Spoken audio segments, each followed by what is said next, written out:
I managed to experience Japan's own beautiful. オレゴン州にあるクレーターレイク国立公園です。私は何度もこの場所を訪れています。自然が大好きですので、日本の美しい景色もできるだけ楽しみたいと思っています。Exactly 90 years ago, Mount Rainier in Washington State and Mount Fuji became sister mountains. Today's agreement will expand on that first symbolic step by deepening our cooperation in the conservation and management of our national parks. A move that will ensure that millions more people will be able to enjoy these natural wonders for generations to come. ちょうど90年前、ワシントン州のレーニア山と富士山が姉妹山となりました。本日の合意はその象徴的な第一歩をさらに発展させ、両国の国立公園の保全と管理における協力を深めるものです。今後何世代にもわたって何百万人もの人々がこれらの自然の絶景を楽しむことができるようになるのです。Before the official signing of the memorandum of cooperation, let me ask Secretary Burgum, then Vice Minister Doi, to say a few words. Thank you very much. 協力覚書の正式な証明に先立ち、まずバーガム長官、続いて土井審議官にご挨拶をお願いしたいと思います。長官お願いいたします。Well, let me begin by sharing my gratitude with Ambassador Glass and his beautiful wife Mary. まずですね、大使、そして奥様のメアリーさんにお礼を申し上げたいと思います。For hosting tonight's signing ceremony in the historic MacArthur House. この歴史的なマッカーサーハウスでこの歴史的なですね、また素晴らしいこの署名式を行えられること、本当に感謝しております。It was here that the relationship between Japan and the United States forged a new era, and for the last 81 years, that relationship has grown stronger and stronger. そしてここで日米の絆というのが結ばれました。そしてその後81年間、その絆はどんどん強化されています。It's also an honor to be here tonight with Minister Doi as we sign this incredible partnership between two of our most beloved national parks. そしてまた土井審議官とともに、こちらにいらっしゃる土井審議官とともに、日米の我々が愛してやまない国立公園の協定を結ぶことができて大変嬉しく思います。Both Mount Fuji and Mount Rainier are beautiful volcanoes that symbolize strength, perseverance, and enduring power. 富士山もレーニア山もとても美しい火山で強さ、そして忍耐強さ、それらを象徴しています。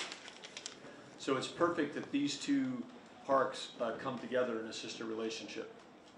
ですからこの富士山のこの国立公園、そしてですねレーニア山の国立公園が2つが姉妹公園になるというのは非常に素晴らしいことなんです。Across all of America, we have only 63 flagship national parks. アメリカでは全土にわたり63の国立公園があります。But as Ambassador Glass said, Mount Rainier was the fifth one created of that back in 1899. そして大使がおっしゃったように、レーニア山のこの国立公園は1899年に国立公園として設定された5番目の国立公園なんです。And we are honored to have the sister relationship with Mount Fuji because we know that it is the cultural, artistic, and most beloved image of this country. そして富士山とこのレーニア山と姉妹公園という協定を結べることを非常に嬉しく思っています。と言いますのもですね、富士山というのは最も愛されている文化的な、そしてアート、芸術的な日本人の心の中心にあるものだからです。As the Secretary of Interior, it's my honor to oversee all the national parks across America. アメリカ各地の国立公園を私が監督できることは大変内務長官として素晴らしい嬉しいことなんです。光栄です。It's an honor to be here with Minister Doi to sign this historic agreement. またこちらにいらっしゃる土井審議官と共に署名をすることができて大変光栄に思います。We know that this will be another foundation in the strong relationship between Japan and the United States. またこの協定がまたさらに日米の絆のさらに強固にしていくと信じています。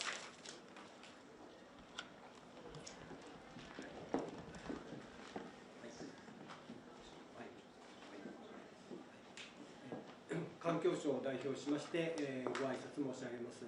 On behalf of the Ministry of Environment, I'd like to give a few words. 石原環境大臣がこの署名式大変楽しみにしておりましたが、国会の都合上今回は欠席という形で代理で参加させていただきます。Our Minister Ishihara was really excited about this signing ceremony. However, due to the diet duty, he's unable to attend. 大臣は非常に残念がっておりました。He was terribly disappointed to miss this signing, this opportunity.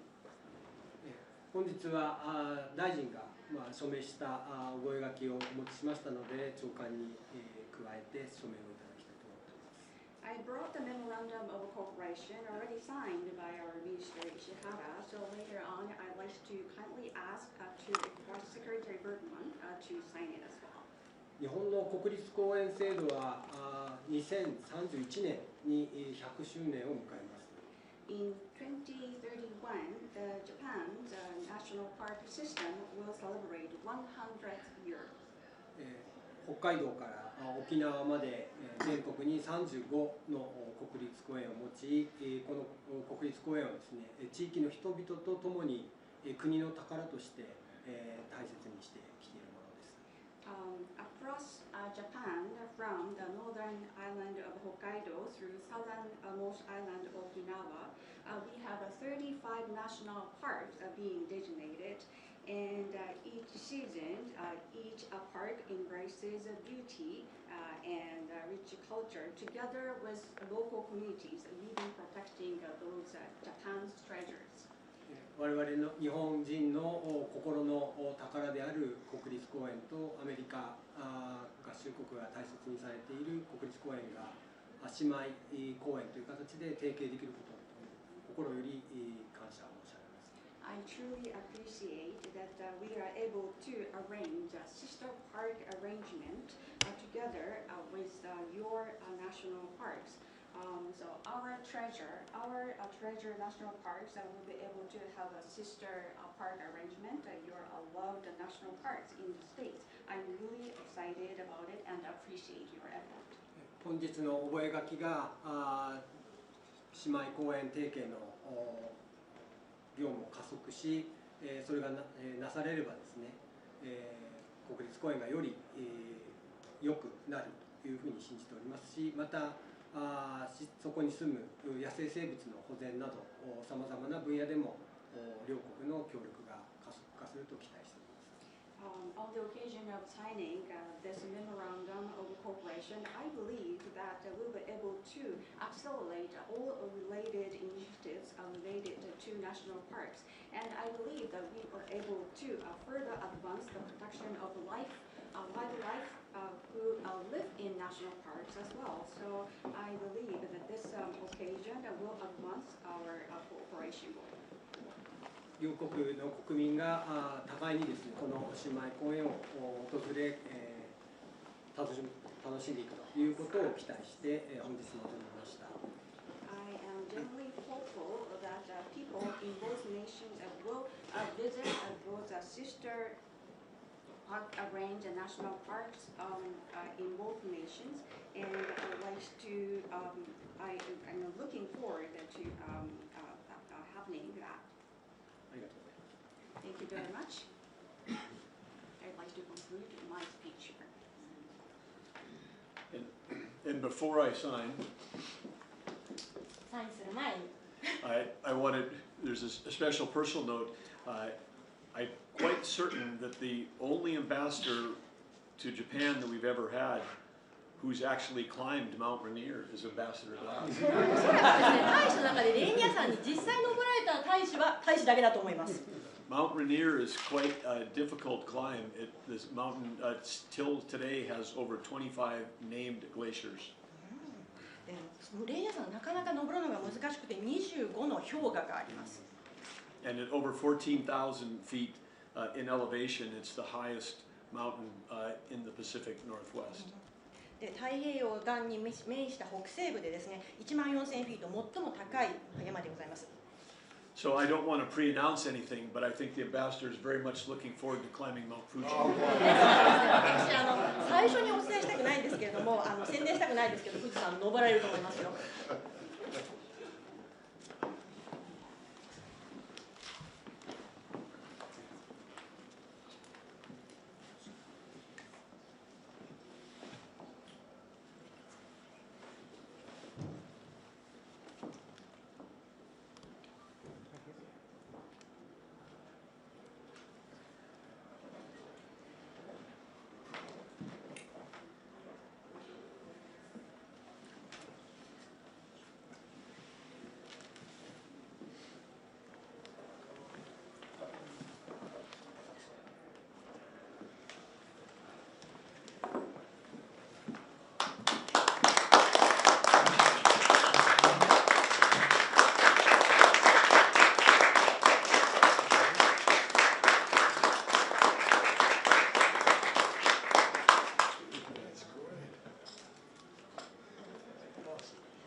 welcome. Thank you.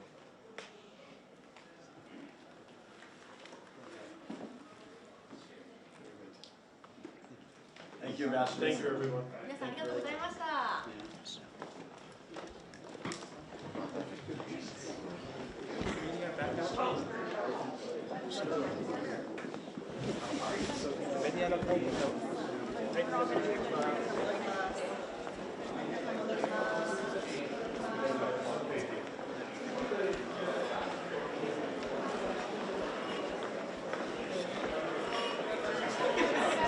Oh, yeah, of course, yeah.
寺澤さんがいるよ。寺澤。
All right, everybody.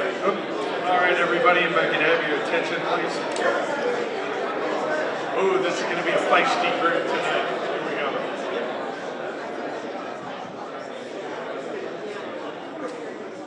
go. All right, we're going to kick off this evening. I'd like to welcome everybody for being here tonight. A warm welcome to the newly dedicated MacArthur House. It is a true honor to host this curtain raiser for this weekend's inaugural Indo-Pacific Energy Security Ministerial and Business Forum. That is quite the mouthful, so now I know how they came up with IPEM as the acronym. Let me first extend my sincere thanks to Secretary Burgum. Thank you for coming. Minister Yamada, Administrator Zeldon, Assistant Secretary Husb, and Chairman Maeda. And thank you for joining us this evening and for sharing a few words with us shortly. The number of government and business leaders from across the region in this room reflects the accelerating importance of energy to our technology-driven economies. And I cannot think of a better place to host this event than here in Tokyo, Japan. A nation that has faced and overcome many energy challenges during its extraordinary economic rise. With limited natural energy resources of its own, Japan has adapted, it's adjusted, and it has innovated to power its progress. The catastrophic earthquake that devastated communities across northern Japan exactly 15 years ago this week was a stark reminder of our modern economy's reliance on stable energy supplies. Residents in Japan during that time remember well the rolling blackouts and public power saving campaigns to prevent a collapse in the power grid. Japan learned much from the disaster, including the need for strong and reliable energy partnerships with nations like the United States. As AI advanced chips and other advanced technologies, this reshapes our industries and societies at an unprecedented rate. Securing dependable sources of energy becomes ever more critical, which is why energy is so central to discussions during President Trump's trip and visit to Japan last October. Those discussions produced commitments to invest in American energy, infrastructure projects, cutting-edge technologies that will reinforce American energy dominance and ensure our economies flourish in the years and decades ahead. On the President's very first day in office last year, he promised to unleash affordable and reliable American energy and natural resources. And Japan is helping us do just that. As part of its $550 billion investment into the U.S., Japan announced last month the first 3 projects, which include a natural gas power plant in Ohio and a crude oil terminal in Texas. These investments are far from unique. And over the past year, Japanese companies have pledged billions of dollars to American shale and LNG initiatives. The fact is, the U.S.-Japan Energy Partnership is one founded on America's abundance of natural resources and forged on groundbreaking ideas and smart enterprise. That collaborative spirit helped launch a new energy sector nearly 60 years ago, when American and Japanese experts worked together to ship America's first LNG from Alaska to Japan. Our two nations' energy cooperation has remained just as ambitious since. And today we are joining forces in areas like SMRs, fusion technology, advanced power plant design, and transmission systems.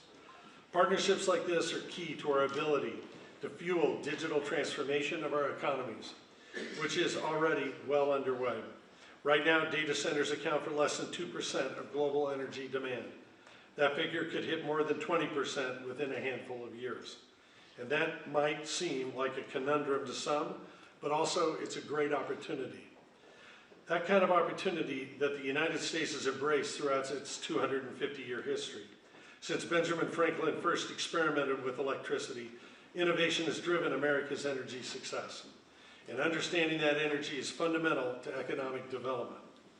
America has been a pioneer in every area of its discovery and commercialization, from oil extraction and geothermal power to nuclear fission and fracking, all of which has been made possible through partnerships, whether between scientists, entrepreneurs, companies, or governments. And with more than 10 countries and nearly 200 energy firms represented, at this weekend's gathering, we have a golden opportunity to build partnerships of equal ambition. Partnerships that will deliver energy security for this dynamic region for generations to come. So with that, I want to thank you very much, everybody, for being here tonight. And I want to welcome onto the stage a number of speakers. First and foremost, Secretary Burgum. It is now my honor to be able to introduce somebody that has been named after the general this House now bears. Douglas Bergam is a leader who has made American energy a force for global partnership and security. As the 55th Secretary of the Interior and Chair of the National Energy Dominance Council, he has helped oversee a momentous resurgence in American energy production. A former governor, a technology entrepreneur, a tireless advocate for American industry, Secretary Bergam brings to this forum the conviction of a policymaker and the instincts of a deal maker. Please welcome Secretary Doug Burgum.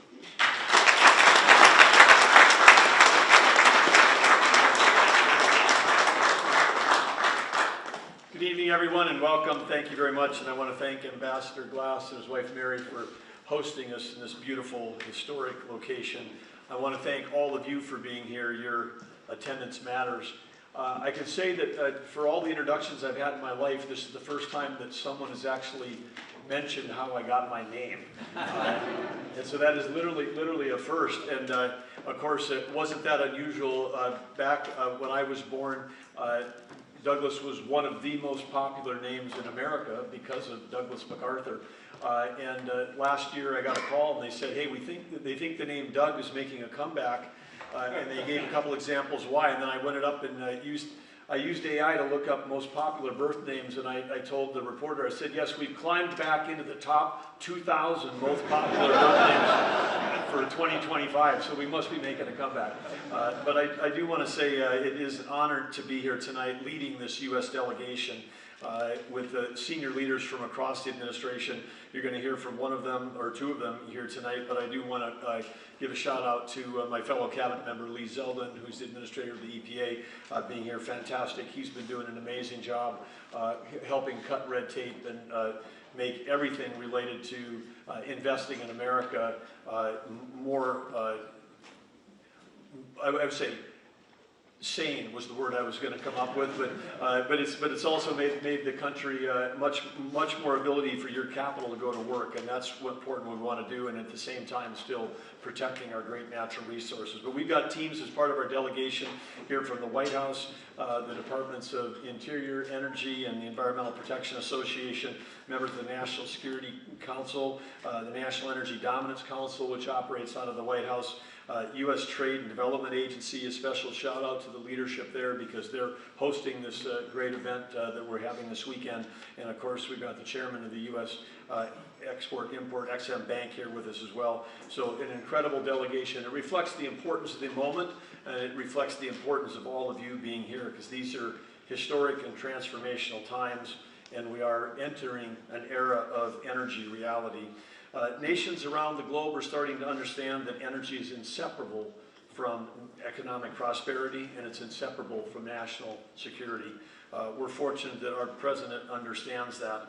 And of course, as president, with the energy dominance policy, to explain to those that may not have understood it, it's about energy abundance. It's about having enough energy to be able to sell to our friends and allies in partnership so that they don't have to be buying from our adversaries. Energy dominance and energy abundance is about making sure that you've got reliable, affordable, and secure energy for your own country's prosperity, for your own citizens, and for your own national security. That's what we're working on. And of course, as you can see, the United States is using its leadership and our resources as the #1 oil and gas producing country, the #1 LNG export producing country. Again, in those positions, a credit to President Trump. But through partnerships and policies and innovation and investment, we and our friends and allies may all be on a path towards live in a peaceful and prosperous world. It's exciting to be here in this incredible space, Ambassador, because it's not only distinctly American to be in the MacArthur House, but it's also with our host country for this conference. It's deeply intertwined with Japanese history. It was and we celebrate that history. It was actually here in this room where General MacArthur and Emperor Hirohito met 81 years ago to forge what was the beginning of a powerful, lasting relationship between the countries of Japan and the United States. And so it's fitting that we're all here together to kick off a weekend to deepen the relationship of forging new energy agreements, not just with Japan, but with all of our attendees. We have 17 countries that had signed up. The conference is sold out, and of course, because of the events of the recent weeks, we know that there are many of others that were scrambling to get here because all of a sudden energy security is on everyone's mind again. And this is also a year of gratitude and a year of celebration for the United States because it's our 250th birthday. But it was 125 years ago when President Theodore Roosevelt helped usher in a new era of diplomacy and respect with the Pacific. He recognized in particular Japan's rising place in the world and as a growing global power. And of course, President Roosevelt was the first president to receive the Nobel Prize, and he earned that for his work in mediating a settlement to the Russia-Sino War. And again, that signals America's belief in this area, in this region of the world. But just a few years later after that, while he was still president, he was the one that signed off on the first shipment of cherry trees to come to the United States, which is again in that spirit of friendship, literally took root, quite literally, when Japan then gifted these cherry trees that now bloom each spring in Washington, D.C. Just last week I had the honor in my role of Interior, which includes overseeing our national parks, and the National Mall is part of the National Park System, so I had a chance to actually be on the mall with the team helping to plant a cherry tree a few days ago as part of 250 more that the U.S. is contributing to the redevelopment around the Jefferson Memorial. And just like our partnership between the two countries have grown and flourished over the years, the cherry trees become a symbol of our capital's identity. And every blossom that we heed there, I think as people walk through this beautiful thing, it's very popular to attend DC during that time frame, but it's a renewal of peace and the beauty that we can create through cooperation. It was 125 years ago when TR was president, and now we celebrate the 250 years of independence, 250 years of freedom, 250 years of innovation. And like many of the celebrations that are going on around the country, one of them in my home state is the grand opening of the Theodore Roosevelt Presidential Library. It's at the entrance of the Theodore Roosevelt National Park, one of the 63 flagship national parks in our country.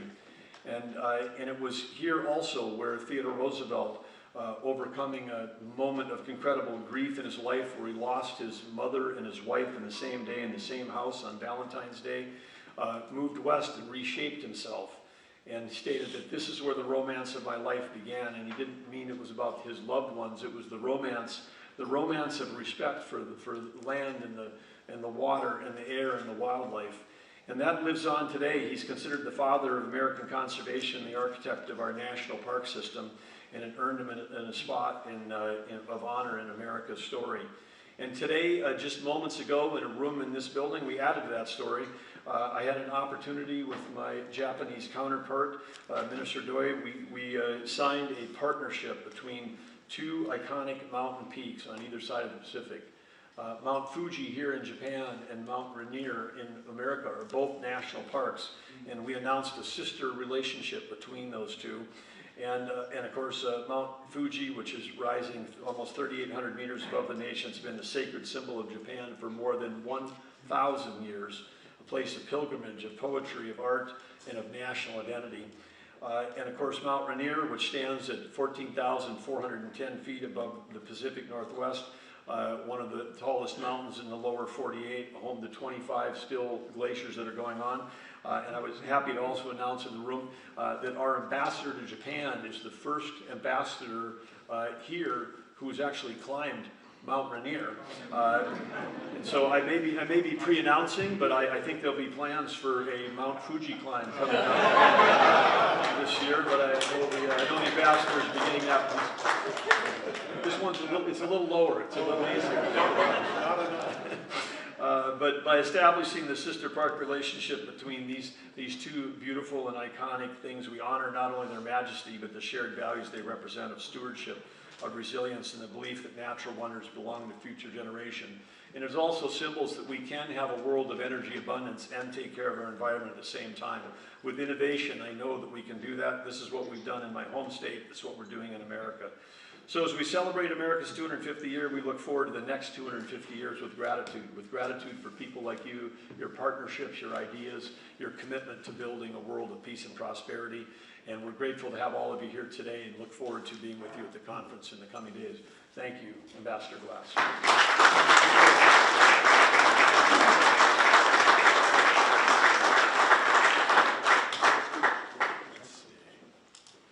Thank you, Secretary Bergam. And our next speaker serves as Japan's State Minister of Economy, Trade, and Industry. Following a career in banking, Kenji Yamada decided to run for office in 2012 and served in Japan's Ministry of Foreign Affairs, giving him a rare combination of diplomacy, fluency, and economic acuity, which is exactly what this moment and this weekend demands. Please welcome the Minister. Thank you very much.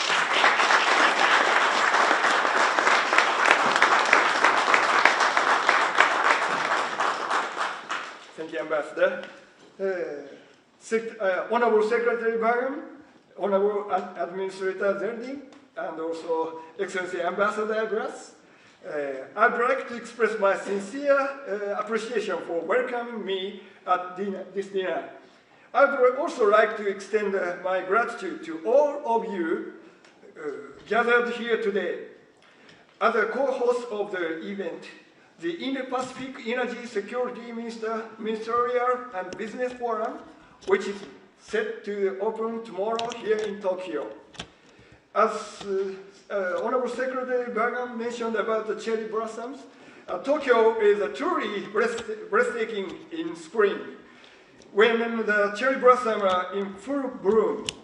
At this moment, however, unlike the perfectly prepared forum jointly organized by the United States and Japan, the cherry blossoms are still getting ready. I understand that everyone here has a busy schedule, but if possible, may I suggest staying in Japan for just 2 more weeks so that you can enjoy them at the best condition.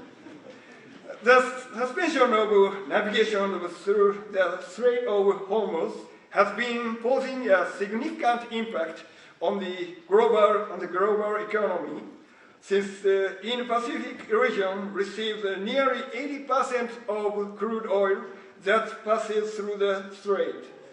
The consequence is even more acute for us. If this situation persists, it will inevitably heighten public anxiety and place mounting pressure on our economy. In order to respond decisively to the energy crisis we are now facing, the day before yesterday, Prime Minister Takaichi announced the release and utilization of Japan's oil reserves.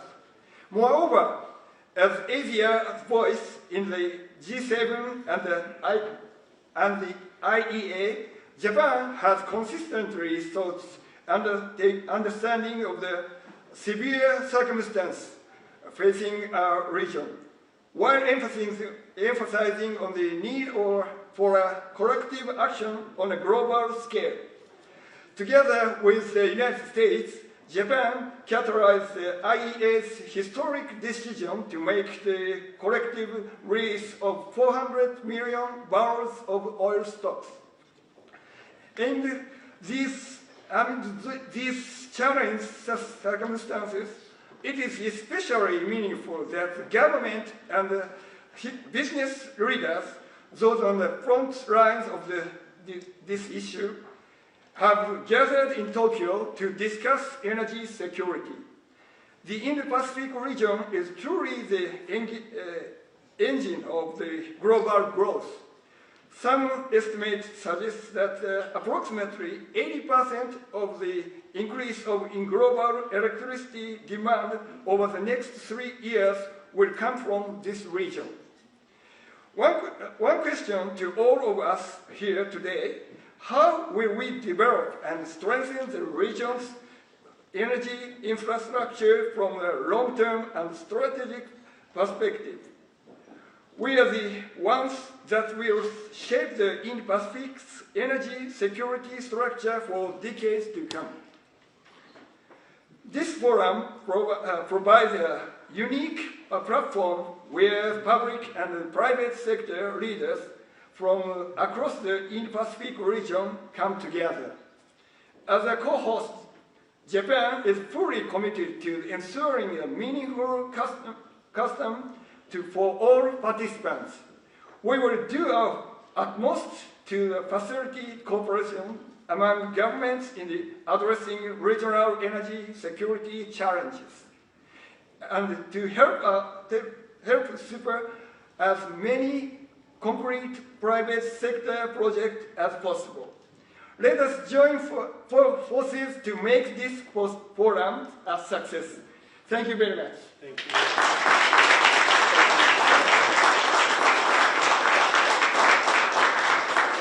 Thank you, Minister. And our third speaker this evening understands that energy security and environmental stewardship are not conflicting goals, but complementary ones. As the administrator of the U.S. Environmental Protection Agency, Lee Zeldin launched the Powering the Great American Comeback initiative.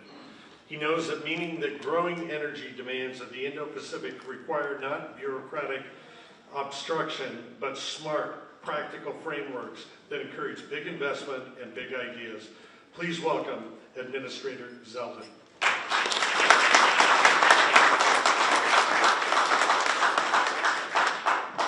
Well, thank you, Ambassador and Mrs. Glass.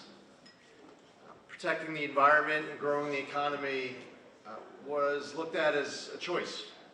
And you would have to choose one or the other for so long. Until President Trump came into office, when he called me up after the election and wanted us to heed the demands of the American public concerned about their economic situation, desperate for government to apply common sense, to be pragmatic, and to ensure that with the power that the people provide us, that we make the most of every minute that we're given this opportunity to serve. President Trump didn't waste any time in signing the executive order on day one to unleash energy dominance. President Trump didn't waste any time to create a National Energy Dominance Council that brings together agencies that for too long were siloed off, focused on their own equities, the Department of Energy, Department of Interior, and EPA, and Commerce, and Treasury. They would all be focused on the same issues, but not sitting there with a president in the Oval Office repeatedly, every few weeks, to get in the weeds on specific projects that are incredibly important to deliver for the American people.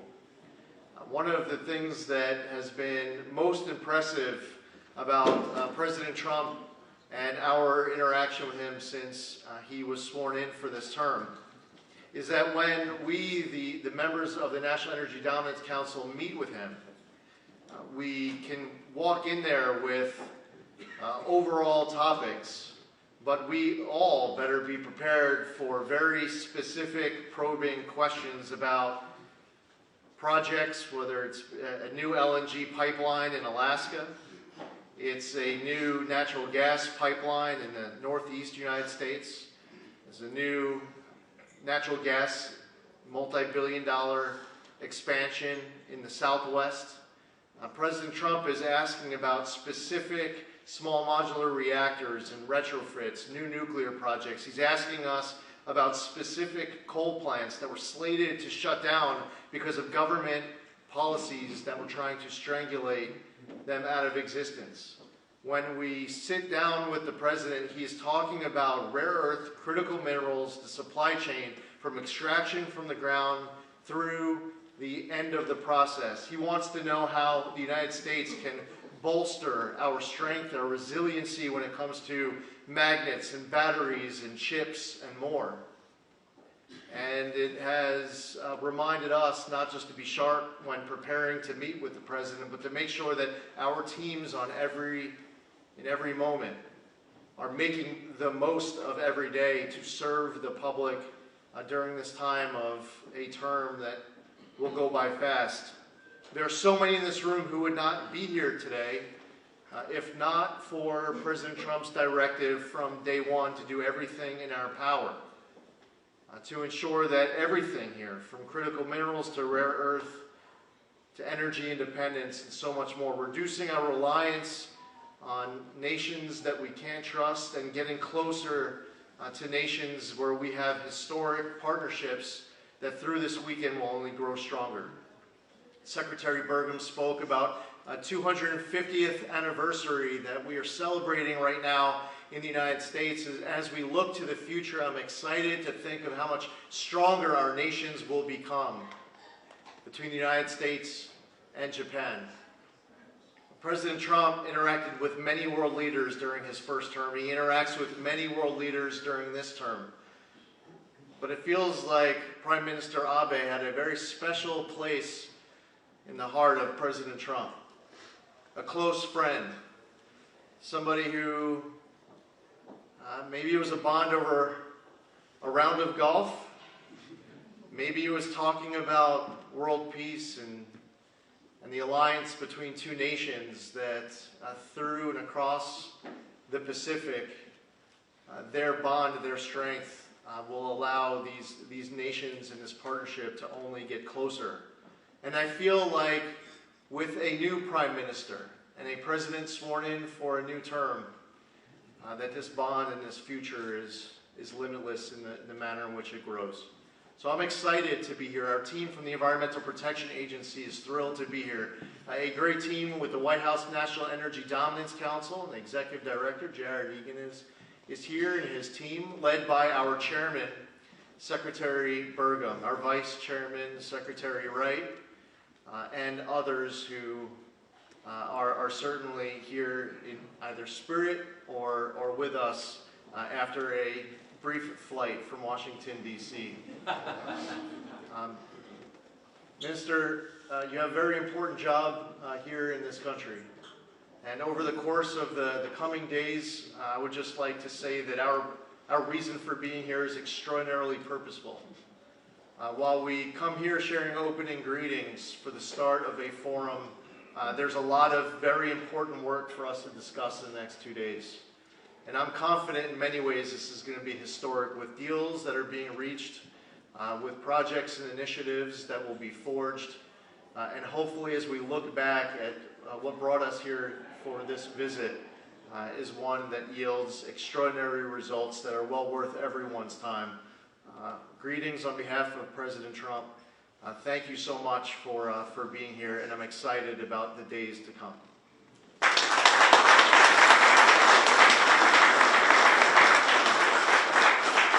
Thank you, Administrator.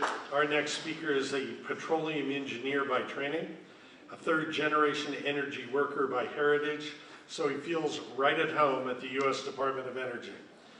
As the Assistant Secretary for Energy for Hydrocarbons, Geothermal, Energy, Kyle Husb oversees a $5 billion R&D portfolio that spans oil, natural gas, coal, and critical minerals. You're a very, very busy man, so please welcome the Assistant Secretary. Thank you.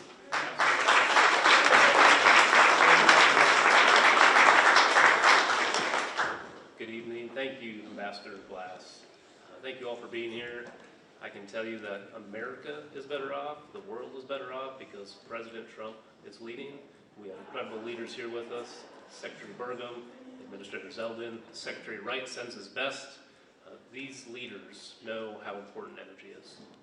They understand that energy fuels human prosperity, and they understand that the three most important characteristics of energy is that it's affordable, reliable, and secure. We've heard the 250-year celebration. We're very proud and excited for that. but I want to paint a picture of what can happen in just 10% of that time frame. 25 years ago, America was the leader in LNG imports. Secretary Burgum talked about today we lead the world in LNG exports. So it's an inspiration that a transformation can occur, and I believe that the deals that will occur this week can be the seeds that spur into massive opportunities, transformations for Japan, for the Indo-Pacific region, and for our allies across the world. 25 years ago, we were importing LNG. We were trying to figure out how to produce more oil. And through partnership, through innovation, through our national labs, we cracked the code. We figured out how to extract resource from rock that was once thought to be Loctite. The shale revolution unlocked gas first and then oil, taking us from a net energy importer to net energy exporter, moving us from energy reliant to energy independent in 2018 to today being energy dominant. Secretary Burgum talked about what energy dominance means. It means we can share with our friends and allies across the world. One of the first things President Trump did when he entered office was he ended the horrendous LNG pause from the Biden era. He did that so we could serve our allies and friends across the world. Since that occurred, the Trump administration has approved 18 BCF per day of new LNG export facilities that will be built in the next few years.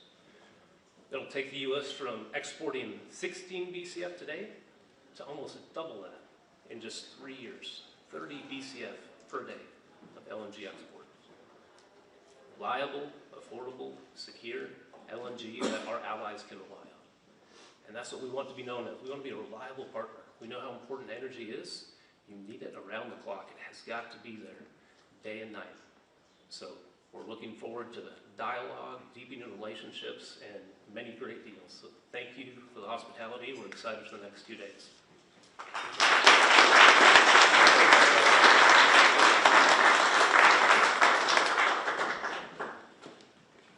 And now for our final guest speaker this evening, as chairman of the board for Japan Bank for International Cooperation, Tadashi Maeda his expertise in the financing of large-scale infrastructure projects is very, very deep.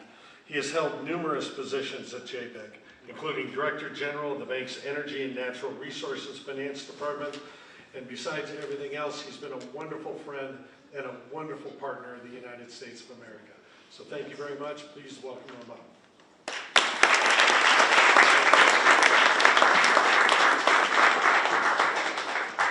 Ambassador Burgum, Secretary Doug Burgum, and Excellency, distinguished guests of honors from the United States.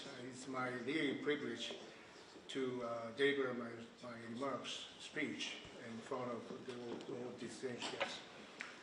I am now taking responsibility of deployment of $550 billion investment, strategic investment from Japan to the United States. Our staffers always, all days, now that working on this issue. And then I spent 80 minutes meeting with Secretary Bergam in the Office of the Department of Interior in middle of February. He, despite his very busy schedule, he kindly spared those times, very valuable time for me to discuss a lot.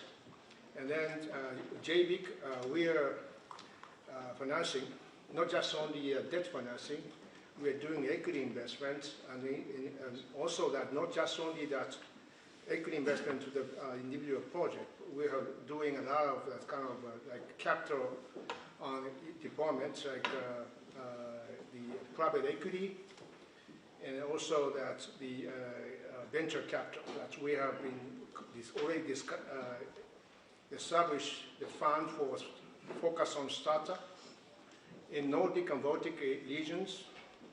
The name of the fund is Nordic Ninja. The Nordic Ninja one is invested into 21 startups, and out of 21, 4 already became unicorn. And therefore, we created the second Ninja fund, and now, or finished the fundraising, and now that we are preparing for start.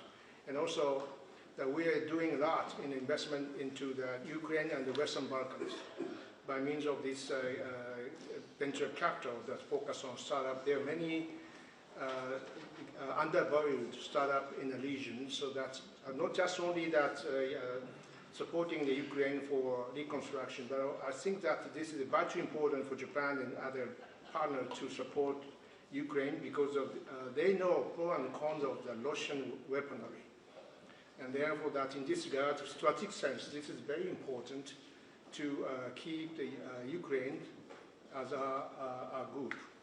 For Japan, that we are very important to be with the NATO partners, but NATO is only North Atlantic, therefore that we are now to the scope of the NATO. However, that we are doing the GCAP together with the UK and Italy to be on the interoperabilities of fighter jet with NATO's. That's very important. So we are global strategy that on energy security is far most important, including critical minerals. And we have been investing into that Linus. To get Jogmec and one of the trading companies, so it's already invested to Linus, Australian company. It's a rare earth segment because in 2010, after that nationalization of Senkaku Island by Prime Minister Noda, at that time I was special advisor to Office of Prime Minister. I'm one of the witnesses that China put on a ban on exports of rare earth elements to Japan as a retaliation. So we know how they behave. We know how Russia behave. I know how the North Korea behave. Therefore, that global partnership and among that real partners, real friends, is vitally important. In this regard, I was in office of Secretary Bergam in the middle of February. Kindly spend 80 minutes for me, and as we discussed many projects, including Alaska Energy. My good friend, Senator Dan Sullivan from Alaska, he and I are friends since he was the Bush 43 White House. But we very long track records of my working with a Republican administration, not only the Trump administration, by Bush 41, Bush 43. So that's I was in Washington for altogether 7 years, all Republican administration time, by coincidence. But it's a good honor to now another Trump administration that Your Excellency referred to the Prime Minister Abe. I was played the role of Prime Minister Abe's special envoy to UAE. I had a meeting with then Crown Prince Sheikh Mohammed bin Zayed. I carried a personal letter of Prime Minister Abe to him so that I discussed a strategic relationship with UAE, in particular with Abu Dhabi, with him. So that we provided finance to ADNOC 7 times. Altogether, we provided 24 billion US dollars to ADNOC, to Abu Dhabi. So that we're now working on that in South countries like Kingdom of Morocco. We allow that ADNOC to use proceeds of my financing in the South countries like Kingdom of Morocco. So that Kingdom of Morocco is the linchpin between the European continent and also that sub-Saharan Africa. So that our kind of scope of data is global. Not just only that the US-Japan, but US-Japan relationship is a real linchpin, I believe, that most robust, very important alliance. And then I was in the Office of Prime Minister when that disaster of a tsunami and of a great earthquake happened, that's devastating the nuclear accident in Fukushima. Many countries of embassies evacuated from Tokyo to Osaka and other western parts. But US, UK remained in Tokyo. We helped that. We have been working on Operation Tomodachi. So that friendship in rainy days is a real friendship. I believe that it's vindicated already that the US-Japan relationship is a far most important issue. That's why I'm now, I'm a very old man, I'm almost 70 years old, but still I'm working on because of this friendship, because I have a good track record of financing. And in the year 1994, I returned from Washington, D.C. to Tokyo in terms of percentage share of global GDP, nominal GDP of Japan was 17.8% at that time. 30 years later, 2024, our share is less than 4%. Now, in 1994, Chinese share is only 2%, but now 17%. And very remarkably, that U.S. share, same, 1994 and 2024. It's a 26.8%. It means that global GDP has been growing for over 3 decades by 400%. So it means the U.S. growth is 400%. Unbelievable, but we need to make really economic growth. We have to more focus on economic growth using our strategy. We have a very good technology base. We have good manufacturing base. Therefore, Japan just completed a deal of deployment of frigates to Australia. After vessel 4, those frigates must be manufactured in Western Australia. So that we need some of partnership with Australia. Vocational training for engineers is very important. We are going to do the same thing with the United States. Now, President Trump's first agenda is to revitalize manufacturing sector. This is very important. Not just only the state of consumption, that manufacturing is very, very important for the decades to come. We, Japan, we may have to contribute to revitalize U.S. manufacturing, including shipbuilding. That's why I'm doing not just only that LNG, but also that shipbuilding, for example, icebreakers. For example, in Alaska, the United States needs icebreaker, but U.S. doesn't possess any icebreakers. Therefore, that Japan and maybe with a Republic of Korea, we can cooperate together. It's my desire. So that in this weekend, I believe that any bilateral discussion will be made between Japan and the United States and other countries, including many like-minded countries. I do hope that these meetings will be very valuable and to make additional value to this robust area. Thank you so much. Thank you.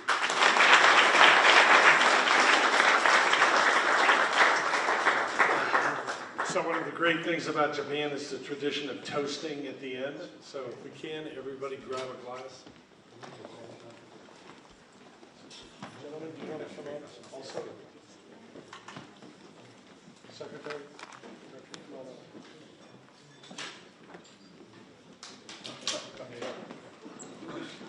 That way I don't have to toast alone. So, looking forward to tomorrow's conference for the next 2 days. I can only hope there's tremendous success and that we are so blessed to be able to have such great leaders from America here to participate. So I look forward to seeing everybody and talking as the weekend goes on. But to that, I have to say, come by. Come by. Come by. Cheers, cheers. Thank you.